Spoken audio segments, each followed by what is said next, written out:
The future is here, and it's flying over our heads, delivering packages, helping farmers feed their crops, and providing first aid to people in areas that otherwise may be unreachable.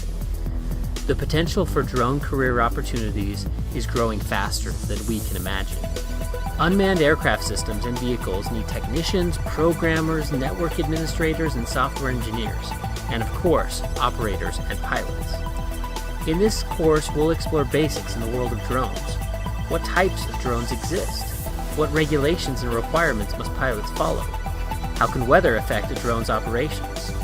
How are drones piloted? How are they served and maintained? And how can I use drone controls and cameras? This course will also prepare you to take the FAA Part 107 exam to become a certified drone pilot. We're only just beginning to understand the possibilities of what drones can do and how we can use them. One thing is clear, the opportunities are limited only by our creativity.